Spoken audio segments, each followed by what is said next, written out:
धन निरंकार साध संगत जी, कल से आप महापुरुषों के चरणों में बैठकर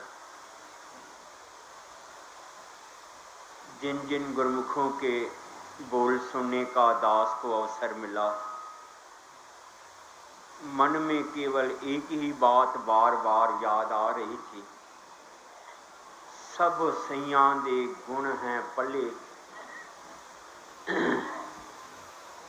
हे दातार, जितने भी तेरे गुरसिख हैं सबके अंदर कोई न कोई गुण है। मैं कुछ ही कमले न गुण की न कार की। हे दातार, मेरे विच तो ना कोई गुण है और ना कोई मैं कर्म कर सकता हूँ।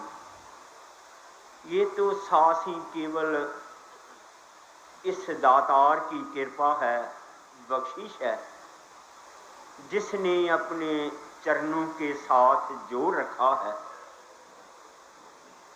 क्योंकि सास ही मन में कभी भी ऐसा ध्यान नहीं था तो जीवन किस काम के लिए मिला है। बल्कि कई बार जब दास एकांत में बैठता था तो मन में एक बात आती थी, क्योंकि मानस जन्म की समझ नहीं थी, क्यों मिला है या कितना कोई अमोलक है। मन में ऐसी बात आती, अगर प्रभु भी हमें कहीं पशु बना लेता, कहीं ऐसा पंछी बना लेता, कितना अच्छा होता। क्योंकि उनको कोई पोशाक की चिंता नहीं, कोई खुराक की चिंता नहीं, कोई रहने के ठिकाने की उनको परवाह नहीं, बनी बनाई चीज़ें उनको मिल जाती हैं। सास ही इसी तरह की ऐसी बुद्धि थी और ऐसे ही ध्यान थे। लेकिन इस दातार के चरणों में जब आए,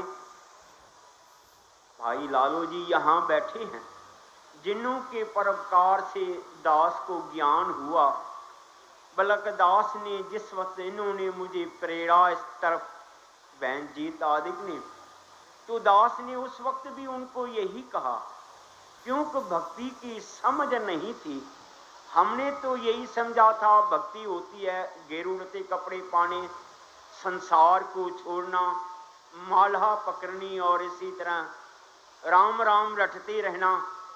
उनको कहा भाई अभी तो हम बच्चे हैं, क्योंकि 1948 में उनके साथ ही मेल हुआ, और उनको कहा अभी तो हमारा काफ़ी जीवन पड़ा है, परिवार की सेवा करनी है, माँ बाप की सेवा करनी है और अनेक देशभक्ति के काम करने हैं।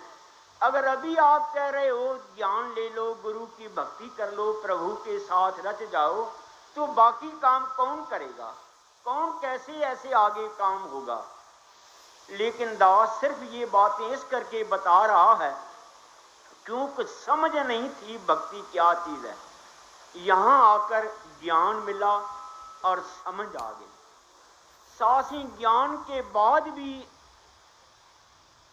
बाबा अवतार सिंह की कृपा से ज्ञान हुआ, समझ नहीं आई। जब भगत रामचंद्र जी के चरणों में पहाड़गंज पहुंचे तो सासी उन्होंने कहा भाई यहाँ आप सेवा करोगे तो ये जो ज्ञान है आपके हृदय में बसेगा।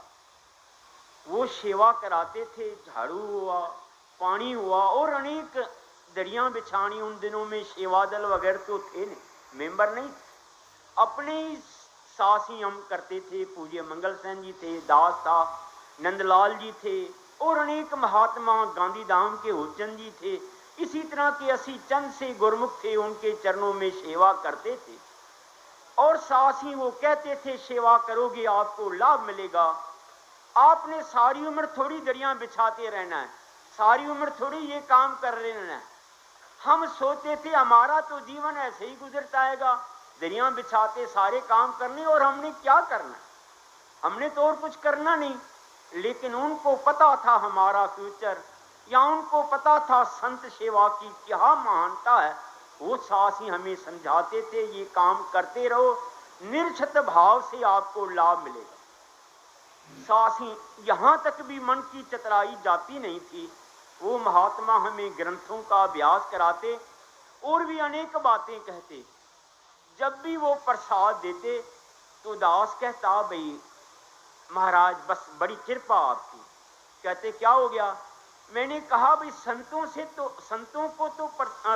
की तो सेवा करनी चाहिए, संतों से लेकर तो खाना नहीं चाहिए, और आप हमें प्रसाद देते हो, हम आपसे लेकर कैसे खाएं? सासनी चिप हो जाते थे। 2-3 दफा कोई इसी तरह की बात बनी। एक दिन उन्होंने सहज भाव में कह दिया, कहने लगे तुम जो सिंधी लोग हो ना, बहुत ठग लोग हो।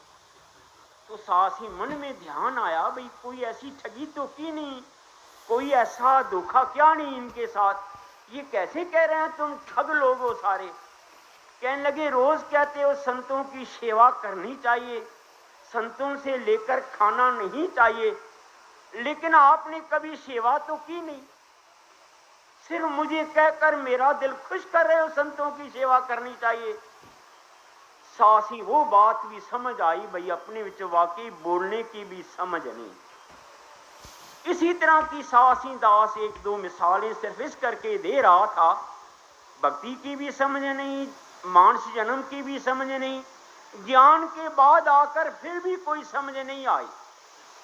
कई बार वो ऐसे करते थे, विचार पर उन्होंने बिठा देना। सुबह की संगत होती थी, सासी आप एक साइड में बैठते थे, पूज्य मंगल सेन जी थे, कहते सन आप पाठ करो, तुसी विचार करो।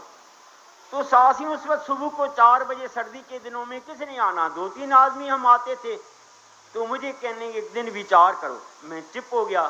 कहने लगे क्या बात हो गई, शब्द औखा है, क्यों नहीं विचार करते, बात क्या हो गई? मैंने कहा संगत तो कोई है नहीं, दरिया बिछी हुई हैं, किसके आगे बोलना है?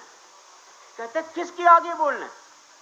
अपने मन को समझाना और कहना किसने है? अपने मन को समझाओ। ये तो अवसर आपको अपने मन को समझाने के लिए दिया गया और किसी के लिए नहीं दिया गया। तो सासी इसी तरह उन महात्माओं ने बार बार इस जीवन को ठोकर लगाते विचारों की, वचनों की आपके चरणों में खड़ा किया।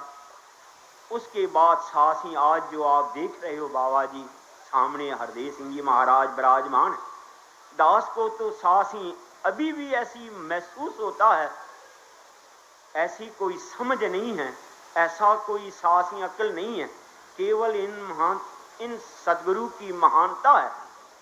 कल भी दफ्तर में हम बैठे थे, पूज्य चुग साहब जी थे, चड्डा साहब जी थे, बात कर रहे थे। मैंने कहा मुझे तो केवल ऐसी बार बार अब एहसास होता जा रहा है, भाई आप महात्माओं ने तो केवल दास के ऊपर कृपा ही की है, साथ जोड़ दिया। मुझे तो कोई समझ में नहीं, अकल भी नहीं है, कहना क्या है, किस तरह कहना है। तो सास ही कृपा करो, समझ भी आपने देनी है, एहसास भी आपने देना है। और ये जो आपने सदगुरु ने कृपा करके सेवा लगाई है, कृपा करो सास ही ये सेवा भी तन करके, मन करके, धन करके, निरछत भाव से, और जैसा सतगुरु चाहता है वैसा ही करते जाइए। इसमें सासियां जी सुख है।